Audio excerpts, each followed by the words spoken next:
बिजहरूको बारेमा भयो होइन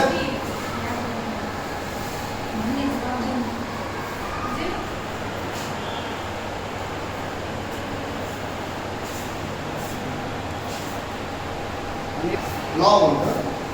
ललाई भन्छ फिफो लिफो डिफो त्यो भनेको चाहिँ तपाईँहरू अहिले सेसन अघि भनेर भन्न नसिकाएको फिफो भनेको जसले आज यो सामान हिजो लिएर आउनुभयो ठिक छ अनि आज पनि यही सामान लिएर आउनुभयो तपाईँ स्टेप राख्नु जसले आजको सामानलाई पहिला युज गर्नेलाई डिफो डिफो भनेको ड्यामेजिङ फर्स्ट आउट जस्तै खानाहरू ल्याउँदाखेरि ड्यामेज भयो नानीलाई खानाहरू ड्यामेज भयो भने खानाको जग्गामा पनि खानाहरू ड्यामेज भयो भने ड्यामेज खानालाई पहिला आउट भयो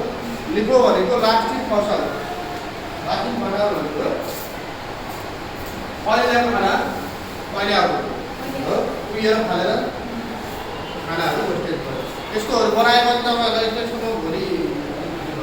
यस्तो भएपछि म तपाईँहरूलाई यस्तो मेरो मलाई इन्फेक्सन हुन्छ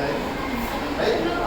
कटिङहरूको बारेमा मुख्य चाहिँ पहिला सेट हुनुभन्दा अगाडि पहिला कटिङ के कटिङ हो त्यो खानामा फुड कटिङ जान्छ कसरी गर्छ भन्नु पहिला अनि फुड कटिङ गर्दा के काट्नु खाना पकाउनु के पनि